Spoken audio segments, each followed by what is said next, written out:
Gaming reviews done quick. Wait a minute, that clip is from the wrong... Look, it's a new series, we have to do a different opening fanfare, okay? Alright, let's try that again. Gaming reviews done quick, and still keeping those epic opening fanfares. Welcome to the 1 Minute Rundown. I'm Octrinity, your host, and if there's a game in front of me, I will review it. Eventually. This time we're running down Mega Man Zero. It's the third generation of Mega Man, taking place 100 years after the Mega Man X series ended, in a world that's constantly at war. As you might expect, there's an emphasis on taking on your stages in whatever order you want, and new abilities learned after defeating bosses.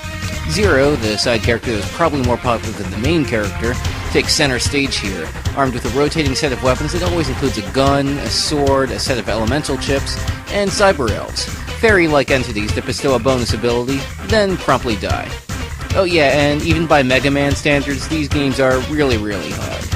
There are 4 Mega Man Zero games, transferring to review in 2, 1. Let's throw our expectations to the side for a sec. I mean, when you think Mega Man, you're probably thinking platformer where you can choose the order you play levels and gain an ability from the boss, right? Well, this game barely has any of that. You can choose missions, but they provide almost no context for what you'll be up against. 3 bosses drop chips which change elemental properties of your attacks, which, by the way, feel disappointingly simple compared to what we had in previous Mega Man games. And there's a couple of new weapons, but skills are instead based off an experience point system assigned on a you are what you use basis, or by using cyber elves, and the gain on both of these is so slow you'll probably need to grind for minutes at a time to get much out of them. Going at a normal pace, you'll probably upgrade 2 cyber elves, total. There's a ranking system after each mission that doesn't make a lot of sense as it makes the game harder if you do well. Honestly, I feel like what we ended up with here is a Mega Man game stripped of its signature style and refitted with concepts that don't pay off in the end, and whose target audience consisted entirely of people who thought the earlier games were too easy. Clearly, that's not me. The second game, like most of the Mega Man series, is an improvement, but considering where the bar was here, it shouldn't surprise you that it's still only a little above average. Zero does learn new skills, but this requires getting an A ranking on a level, whose criteria is so steep it will pretty much require you to finish the level in 1 life without cyber elves, or just cheating and using the cyber elf that gives you an A. So chances are a non-obsessive player will only get a couple, and most aren't even that useful to begin with. There's also a few extra forms that provide passive abilities, but these only seem situationally useful too. The second act of the game feels a bit lazy, as it's borrowing level design from the first act of the game and bosses from the previous game. But on the plus side, the numbers on experience gain and cyber elf feeding are much better than before, and level design is much better, usually including some extra objective to get the best ranking, and the weapons you'll get, 3 out of 4 of which are taken from the last game, manage to be useful enough to be worth switching to occasionally. So yes, it's an upgrade, but honestly, if it weren't for having reason to check out the whole series, I probably would have given up on it here. Mega Man Zero 3 is pretty similar to the last game, but also ditches a few mechanics. Experience points are gone without replacement, forms are replaced by a few equipment chips, and the grappling weapon is replaced by a pushing one. Gaining new attacks is still the same, but I still don't feel like I'm missing much by not making those perfect runs.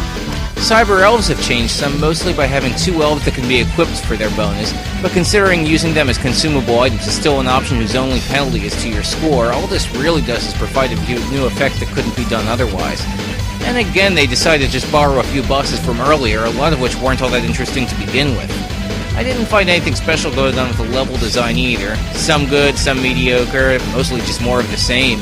In the end, despite the improvements, it feels like it falls into the same camp as Mega Man Zero 2. It's still a fairly average game as a whole, but compared to the rest, it's enough of an improvement to be worth playing, but not really worth remembering.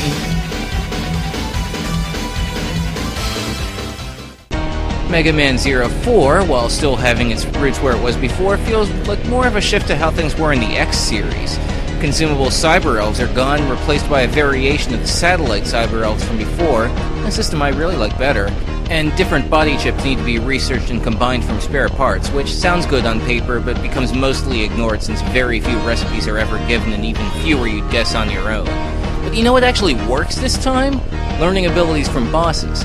See, this time you gain the ability if and only if you choose to take them on in less advantageous weather conditions, usually by adding some extra conditions to the level, making for some frustrating yet well put together levels. But since elemental chips are gone and this becomes the only way to use fire, ice, and lightning attacks, they're actually worth learning this time.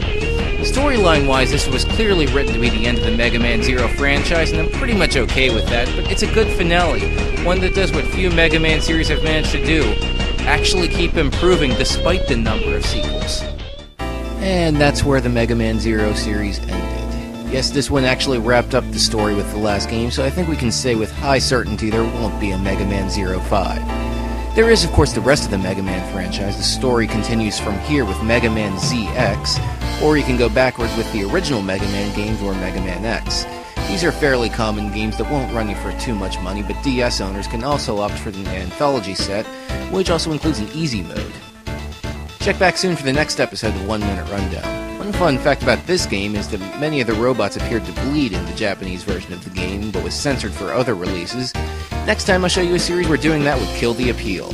See you then!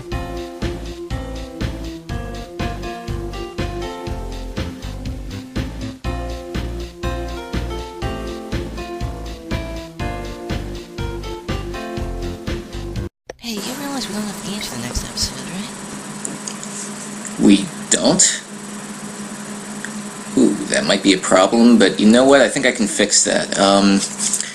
Get this guy up on the big monitor up there. Yeah, I'm serious. Listen, I know we haven't talked in a long time, and I know you don't want to, but you owe me one. And before we're done, one more hint on the hidden video if you're still looking for it. Look at the URL for a sec. You see the part after it says watch $V equals, and then it's got 10 characters? I want you to clear that out and type in the hidden code you've been looking for into that. If you've seen the previous 4 videos, you should know what to put there.